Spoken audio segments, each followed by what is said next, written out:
huge amount of change that's going on around compliance at the moment. So I think most people are really interested at the minute to find out a bit more about, particularly during the COVID pandemic, how things have changed, how compliance is changing during Brexit, and particularly at the moment, how things are changing around right to work processes and whether they're going to be digital and physical and the timelines of that. So hopefully we can cover off some compliance updates as where our customers see this is going, what regulatory bodies and what the Home Office are looking to do, or what we think they might do next, and what the opinions are on that, and really try and just look into today how you're planning to safeguard your business against change. So with all this change, how are you actually planning to do this effectively? And particularly, how are you planning to do that in relation to your right to work and vetting processes? So here's me. So I've worked in this sector for 15 years plus now, working with a number of companies around helping to advise on more effective background screening processes, a lot of that using technology. For those who aren't familiar with the Access Group, as Mark's alluded to, we're a software company. We have over 35,000 customers. There's a lot of people for us to talk to find out how they are running these types of processes within their business, how they're becoming more efficient using technology. And we work across many verticals and multiple sectors. So we have multiple parts of technology working in the care sector, in the legal sector, in the finance sector. So we have specific technologies for each of those verticals. But particularly today, the focus is on the sort of legislation and recruitment type processing. And within that vetting and compliance process. So let's start off probably with what is the most talked about thing at the moment is changes to right to work. So you're probably thinking, well, it's actually quite hard to keep up with those changes and what's actually happening. So originally the plan for right to work was that the digital process that we've seen active across the pandemic, where we can carry out right to work checks virtually via video calls, allow applicants to send in scanned documents. That was originally planned to change on May the 17th. So that was quite heavily lobbied by people like APSCO, various other bodies, various other enterprise businesses. And they have decided to push that to the 21st of June. So we've had an impact there. There were many people writing to the Home Secretary highlighting the concerns about the timing of this, the proposed return to physical checks, where a lot of us are still working remotely. The process seemed to work for a lot of our customers really well to actually validate this remotely. So a lot of people were saying, well, why does that need to happen? If we aren't actually in a position to go back into the office ourselves and this remote process is working, surely there's a case to say we need to keep pushing this on. So at the moment, the temporary change is that we can still do the digital right to work process as you see it during this pandemic period until the 21st of June. But there's a lot of conversations coming up about, well, will that be extended? Is it actually going to be permanent now that this is the way things are done? A lot of things have actually been brought up by that as well. And when people were lobbying the government, there are processes where online checks can be done via share codes for EU nationals. So they can be remote. Non-EU workers can go through the government employer checking service. However, the Passport Office doesn't have anything for UK nationals. So there is a case there to say, well, is there actually some sort of unfairness in terms of that process? If some people can be vetted very quickly by sharing these documents online, but UK nationals can't, do we have a bit of an issue here? So it's quite controversial that the process hasn't stuck. I personally think that in a short space of time, this will be a permanent fixture, and we will be able to do document validation remotely. People have brought up the fact that, well, people versus technology, if it goes back to physical, does that mean it is actually safer? Are people as good at technology as spotting fraudulent documents? So that, there might be different schools of thought on this. But that's a big part of actually getting the government and the Home Office to look at this. Now, a big push from the Home Office is the expansion of digital checks, just to keep up with this sort of modern, flexible world. So they have a whole concept of digital by design within the Home Office at the moment. So I think there's a big push here for flexible working in the future, for a lot of people lobbying the government that this temporary nature will turn into a permanent digital check. I was speaking to quite a big enterprise business yesterday who were suggesting that the Home Office were running trials around doing online verifications for UK passports with some businesses in the UK at the moment. So that's what I've heard is actually happening, and they might be trialing it out, possibly due to end the end of July. So possibly we'll see another extension to this 21st of June, maybe to the end of July. Post that, we're hoping to see some change where sort of technology and legislation might be able to line up. Here's a poll that we did, I think, in the last couple of weeks. Similar sort of results. 52% of the people polled across multiple sectors, again, thinking that the changes won't go ahead. 33% fully prepped to plan for the changes, 10% haven't thought about it, 5% didn't comment. So we're seeing similar results with other people. So the sentiment is the same across across a lot of sectors. So what do you think? I mean, it'd be interesting if people did comment in here on how they're planning to deal with this, or any questions that they've got, and we can answer those questions within this or answer those sections at the end. We had a few comments recently on our poll where people are saying hopefully it sticks, it's helping them to speed up the onboarding process. People are using a lot of technology to help with the collation of this and using videos, and it's becoming commonplace with our sort of flexible and remote working environment we find ourselves in. People are interested to see how it might work if there's a hybrid model where some are doing physical checks, some are doing it remotely. And some people are actually considering, well, how many British people are actually able to provide legal documentation? And many people don't have the new style driving license and passport. Is that going to throw up issues? So feel free to add some other questions or anything else into the chat around your thoughts. And it's good to then be able to share that as a forum with you post this to see how other people are dealing with this and what their thoughts are. A couple of sort of sector updates. So I'm just going to briefly run through a few changes and a few trends that we're sort of seeing across multiple sectors. So I'll start off within financial and legal compliance. So we recently did a survey with a number of legal businesses. Now, 53% of our legal businesses we were talking to, so they didn't actually carry out ongoing screening for their relevant staff. So many of these businesses are vetting people when they first employ them, but they aren't actually vetting them on an ongoing basis. So the Solicitors Regulation Authority are really clamping down on this at the moment. And a big part of their screening process is actually re-vetting people on a regular basis within this sector. And another big push in this sector, and equally for the financial markets as well, are the anti-money laundering obligations. So again, in different sectors and different areas, we're seeing regulators push a lot harder on people being compliant and completing ongoing screening for all of their relevant staff. So they're saying that the best practice is to screen for employees' skills, knowledge, conduct of integrity. We just mentioned the SRA a minute ago are actually performing more audits and more reviews of their firms around their money laundering compliance. And it's actually up to you to assess whether your firm is of the size and nature that triggers the requirement for these AML requirements. So it's really key that if you are operating in any sector, whether it's accounting, finance, legal, any other sector where you might be coming across anti-money laundering obligations, that you really could look into that, because a lot of regulatory bodies are clamping down on really getting qualifications checks, testing knowledge and skills, validating right to work more regularly, rechecking DBS checks and running that process. And again, as you would expect, healthcare has always been quite heavily regulated around this, but we're actually seeing quite a big trend now where a lot of NHS providers and supplier frameworks are now actually making MRZ code checks more mandatory on some of their frameworks. So that's where you take a check of the machine readable zone on a passport. So that's a series of numbers and letters that you might see on your passport, and compare the features of the document with the database of identity documents just to determine whether the document provided is genuine or whether it's a forgery. So this is creeping in now. So more and more regulators are adding these sort of extra layers just to make sure that people are compliant to certain requirements.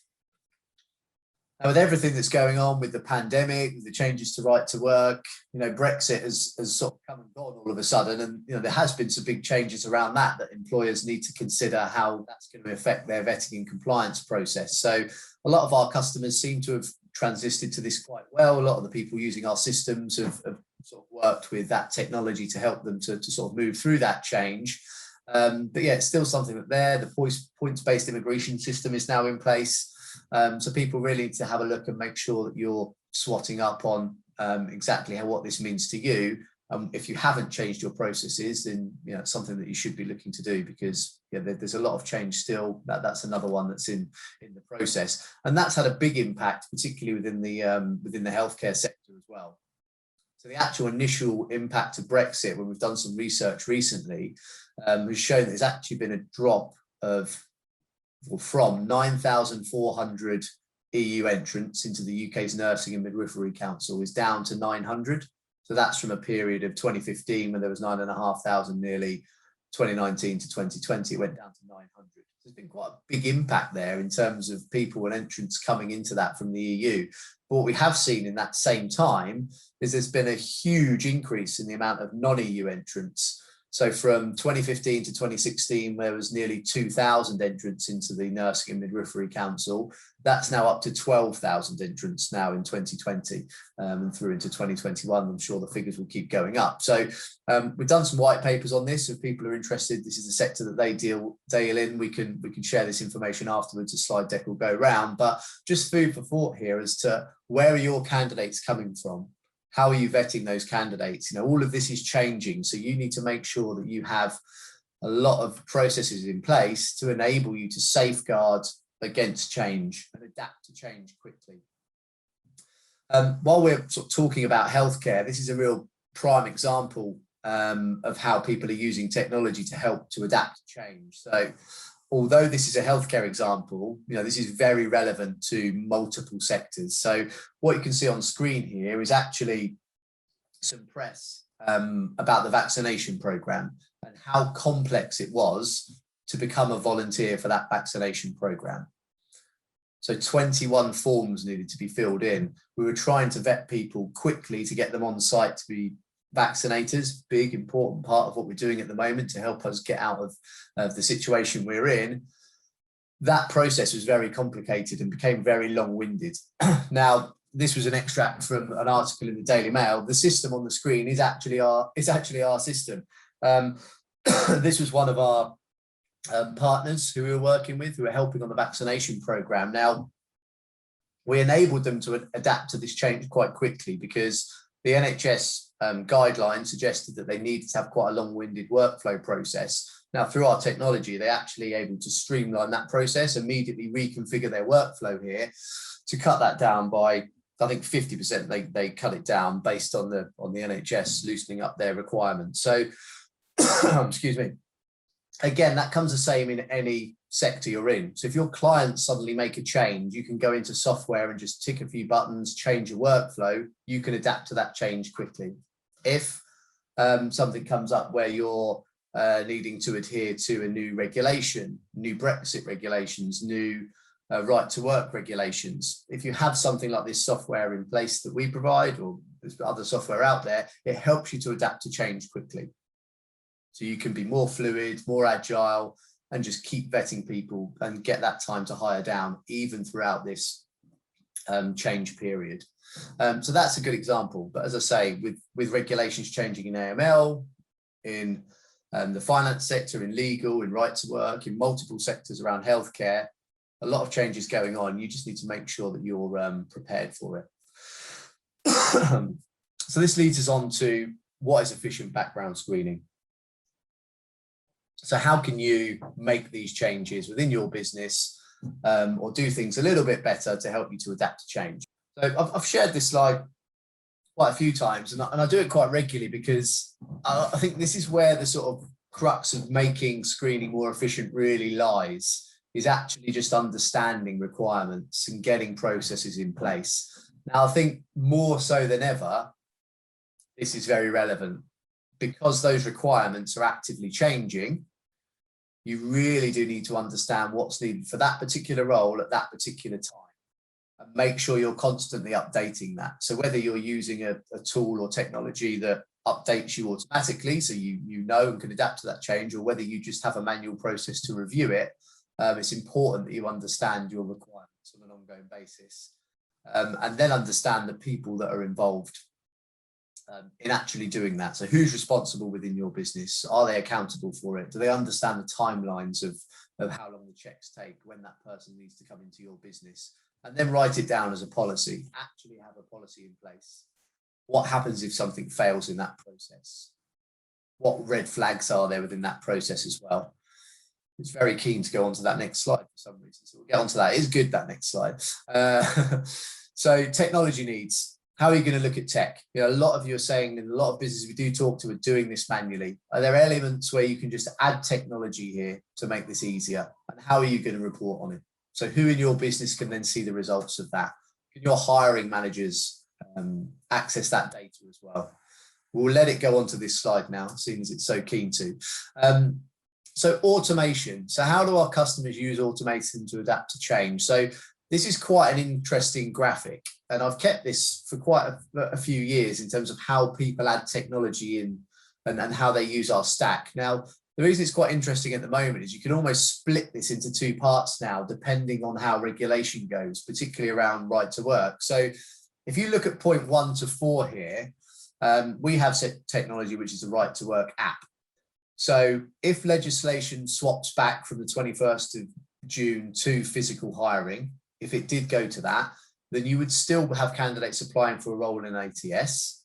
They might arrive at an interview and start providing documentation and talking to you. And you can use something like our right to work app to then start walking people through, that's my watch talking to me, walking people through that process of right to work. So one of your employees could sit with a new employee within your business and say, right, what nationality are you? The legislation in the app is just going to be updated all the time. So the new Brexit rules, everything else, the new legislation around points-based visa system is all built into the app. So even if I'm not trained on knowing what questions to ask this person to gain a statutory excuse for right to work, the app will just walk me through it. So I'm meeting someone, I can take pictures of their documents, I can physically see their documents. The app will ask me to ask certain statutory excuse questions. It will then determine whether this person has the right to work. It will give me the option of doing an MRZ code check on that document. So if it does revert back to physical checks, yes, you could still do it manually. You could add some tech in there, something like a right to work app to do it. So there's sort of one option of how you could sort of adapt to that change and maybe slightly make it more efficient. Now, points 5 to 9 will come into play if we can do this digitally. So there may well be a solution through the government where you can work through these requirements directly with them if that's a solution that they bring out. What also might be relevant here is something like our screening tool, where you can just email out a link to a candidate. It's a branded portal. They can start giving consent for data to be used. You can start running background checks and references and collecting right to work documents remotely, going onto video calls, giving your statutory excuse, marking off your validation process on a system, and then having that report readily available internally for your customers. So there are still different bits of technology you can use dependent on which way the decision goes around right to work. So if it's going to be face-to-face, you can do it manually, you can use some tech in there, but there is tech to actually help you support the collection of documentation remotely, still run your video process, start auditing it. And I think the key here as well is once you've done this information, gathered this information, and validated it, how are you going to get audited on it?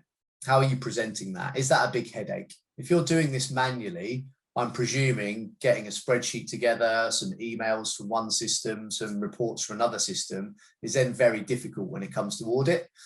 So even if you just add technology to help you with that audit process, if you are in a regulated environment, you might be more heavily audited than others. But it's quite important then to see, well, how can I use tech to not only just help me to do the checks, but when I am getting audited, it's a seamless process. So just some food for thought there in terms of how you might be able to adapt to change using tech. We've worked with a number of businesses to help do this. I thought it'd be good just to talk about the experience of one of our customers. That's a business called Outlook Care. So similarly to yourselves, they were basically doing everything outside of the system. So there was a lot of emails, particular candidate, you might have to send off an email to one area. They then might have to send an occupational health form out, a DBS link might go out to them as well. So separate portals, separate places. The candidate experience was very disparate. They weren't really able to keep control of that time to hire. We worked with them to put automation in place, started to understand what their operational process was, where the pinch points were, their biggest time sink, as they called it, were actually just spent trying to vet people. So we managed to cut their turnaround time by 50% just by adding some automation in there, helped to improve the visibility of that process and just improved efficiency within those teams. And again, they highlighted how it was particularly useful during COVID because they could adapt to that change a lot quicker. So with all these changes coming and going all of the time, thick and fast, you need to be able to adapt quickly. I'll leave the question of, can you adapt if you have a very slow, difficult to audit manual process? It's going to be a lot harder to adapt in that instance unless you had sort of configurable tech. You're going to be able to move a lot quicker with what's happening in the market. So that's just a bit of an insight into a case study of how we've helped businesses to adapt to this type of change. So we can help in a number of ways. If people do have questions, we can answer them on this session about updates as to what we understand in terms of legislation. We'd like to be able to share the results of this and use it as a bit of a forum to actually share experiences of everybody within different sectors. We've mentioned a number of these things during the session. So looking at automation of things like references, helping to adhere to regulatory requirements, helping about audits, trying to reduce your time to hire. So really key at the moment, if there is a bit of a candidate shortage and you want to give the best candidate experience and get through that process quickly, you need to give them a very good candidate experience throughout that. So how are you going to work with remote document collection? That's going to be quite common now with flexible working. Do you want to have disparate systems and manual processes in place, or could you look at maybe adding tech in to consolidate some of your third parties? And I think the key here is configurability. So if you're looking at tech, no matter where that tech comes from, I would look at configurability at the moment. So in the changing compliance landscape, anything you put into your business to help you gain operational efficiency needs to be configurable. So configurable by you as a business and you as a user. You need to be able to go in and say, something has changed today with this regulator, with this legislation. I need to adapt to that tomorrow and have my process in place. So key takeaways there. We're in a very changing landscape. There's a lot you can do to keep abreast of ongoing compliance requirements. Make sure you do that. Make sure you understand your requirements. Make sure you understand the people involved in your business who need to deal with it, and maybe look at your technology needs to see how that can help you to become more efficient around your screening process.